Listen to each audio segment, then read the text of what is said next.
আমরা যখন স্বপ্ন দেখি তখন আমাদের পক্ষে বোঝা মুশকিল হয়ে যায় যে এটা আসল দুনিয়া নাকি স্বপ্ন, কারণ প্রত্যেকটা জিনিসকে আমরা অনুভব করতে পারি। তবে আমি এই কথাটা কেন বলছি? বৈজ্ঞানিক কল্পকাহিনী নির্ভর চলচ্চিত্র দি ম্যাট্রিক্স, এটি 1999 সালের ওয়ার্নার ব্রাদার্সে সর্বোচ্চ আয়কারী চলচ্চিত্র এবং সেই বছরের চতুর্থ সর্বোচ্চ আয়কারী চলচ্চিত্র ছিল। মুভিটির IMDb রেটিং 8.7 আউট অফ 10, আর মুভিটি নির্মাণে ব্যয় হয়েছিল $63 মিলিয়ন।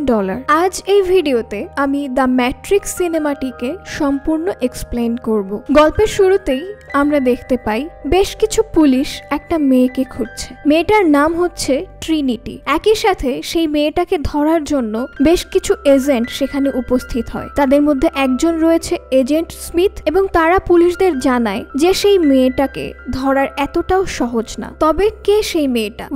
এজেন্ট স্মিথ সত্যি কথাই বলেছিল। ট্রিনিটি সেখানে অবস্থিত প্রত্যেকটা পুলিশকে হত্যা করে ফেলে এবং সেখান থেকে পালায়। ট্রিনিটি একজনের সাথে ফোনে কথা বলছিল যার নাম হচ্ছে মরফিয়াস।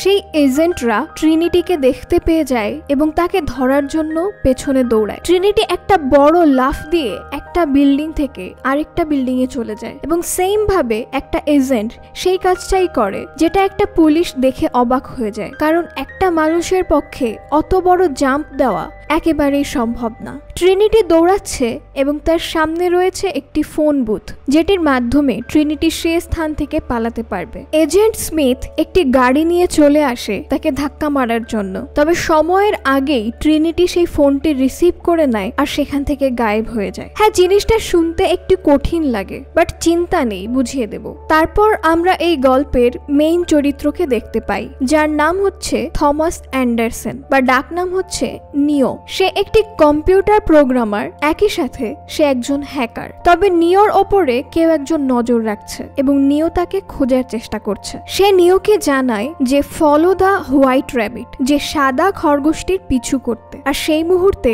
নিওর এক বন্ধু তাকে ডাকতে আসে এবং তার সাথে একটা মেয়ে ছিল। মেয়েটির ঘাড়ে একটি র্যাবিটের ট্যাটু করা ছিল এবং নিও বুঝে যায় যে তারই পিছু করতে হবে। নিও তাদের সাথে একটি পাবে যায় এবং সেখানে নিওর সাথে সাক্ষাৎ হয় ট্রিনিটির, সেই মেয়েটি যাকে আমরা গল্পের প্রথমেই দেখেছিলাম। অ্যাকচুয়ালি এই হ্যাকার্সদের একটি কমিউনিটি আছে, তারা একে অপরকে চেনে। তবে তাদের মধ্যে সব থেকে সেরা, যার নাম হচ্ছে মরফিয়াস, তিনি তার সাথে সাক্ষাৎ করতে চায়, কারণ নিওর মাথায় অনেক প্রশ্ন রয়েছে যার উত্তর সে এখনো পায়নি। সো যেমনটা বলেছিলাম, নিও একটা হ্যাকার, একই সাথে সে একটি কম্পিউটার প্রোগ্রামার। একটি বড় সফটওয়্যার কোম্পানিতে সে কাজ করে। তবে তখন নিওর কাছে কুরিয়ারে একটি মোবাইল ফোন এসেছে এবং মোবাইল ফোনটি বেজে ওঠে। নিও সেই ফোনটি রিসিভ করে এবং বুঝতে পারে সেই ফোনে তার সাথে কথা বলছিল মরফিয়াস, যাকে নিও এতদিন ধরে খুঁজছিল। আসলে নিও বর্তমানে প্রচন্ড বিপদে রয়েছে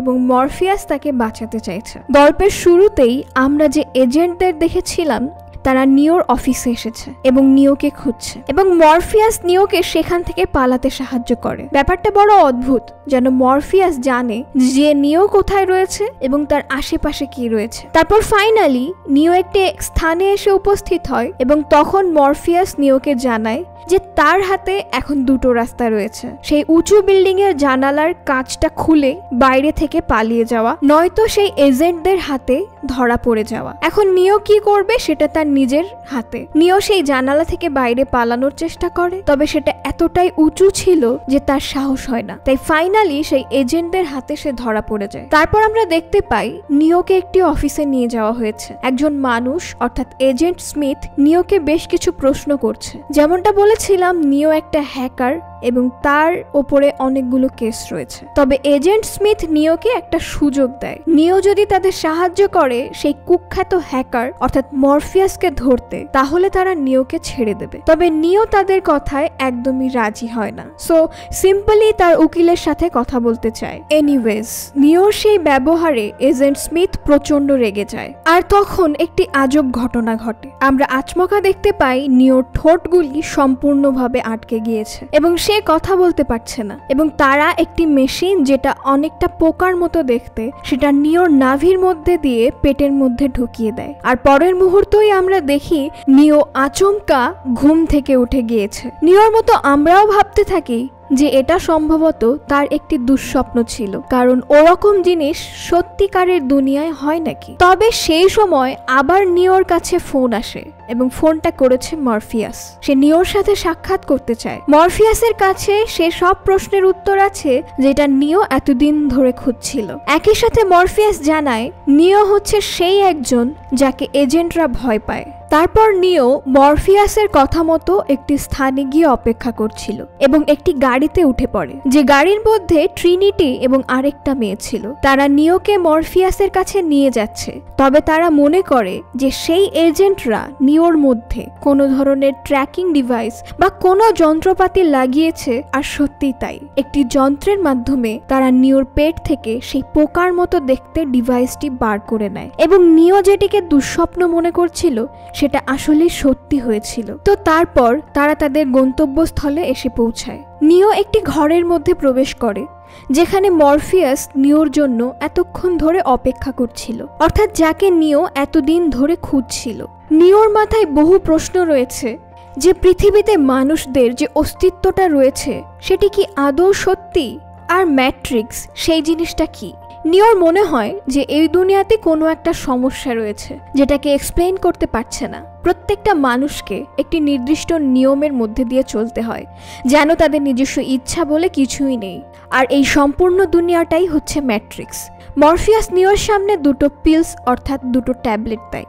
একটা হচ্ছে লাল রঙের পিলস, যেটা নিলে নিওর সম্পূর্ণ সত্যটা জানতে পারবে, যেটার খোঁজ সে এতদিন ধরে করছিল, এবং আরেকটা হচ্ছে নীল রঙের ট্যাবলেট, যেটা নেওয়ার পর নিও তার নিজের স্বাভাবিক জীবনেই আবার ফিরে চলে যাবে। তবে নিও সত্যটা জানতে চায় এবং সে লাল রঙের সেই ট্যাবলেটটি খেয়ে নেয়। সেখানে অবস্থিত অন্যান্য মানুষেরা নিওর সাথে বেশ কিছু যন্ত্রপাতি অ্যাটাচড করে এবং আচমকা নিও কিছু হ্যালুসিনেশন দেখা শুরু করে এবং নিও চেঁচিয়ে ওঠে এবং পরের মুহূর্তে তার যখন হুঁশ আসে সে নিজেকে পায় একটি ট্যাঙ্কের মধ্যে এবং তার সারা গায়ে বিভিন্ন তার এবং পাইপ লাগানো রয়েছে। নিও লক্ষ্য করে সেখানে সে একা না, এরকম বহু ট্যাঙ্ক রয়েছে যার মধ্যে মানুষেরা ঘুমিয়ে রয়েছে। সেখানে একটি মেশিন নিওর মাথা থেকে একটি পাইপ ওপেন করে দেয় এবং তারপরে একটি প্যাসেজের মাধ্যমে নিও একটি জলাশয়ের মধ্যে গিয়ে পড়ে এবং তার পরের মুহূর্তে নিওর যখন হুঁশ আসে সে চোখের সামনে মরফিয়াসকে দেখতে পায় আর আমরা দেখতে পাই তারা নিওকে ট্রিটমেন্ট করছে এবং ফাইনালে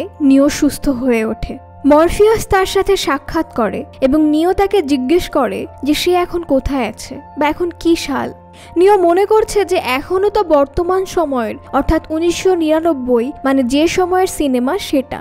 তবে মরফিয়াস জানায় যে সেটা একদমই না, বর্তমান সময় হচ্ছে 2199। তারা মরফিয়াসের একটি শিপের মধ্যে রয়েছে, শিপটার নাম হচ্ছে নেবুকাডনেজার এবং সেখানে নিও মরফিয়াসের বাকি ক্রুদের সাথে সাক্ষাৎ করে, অর্থাৎ সুইচ, সাইফার, মাউস, যাদের সে এর আগেও দেখেছে। তবে নিও জানতে চায় যে ম্যাট্রিক্স আসলে কি। মরফিয়াস নিওকে একটি হ্যালুসিনেশনের মধ্যে নিয়ে যায়, সিমুলেশন অর্থাৎ কাল্পনিক দুনিয়া বা স্বপ্নের দুনিয়া, এটা বোঝানোর জন্য যে ম্যাট্রিক্স আসলে কি।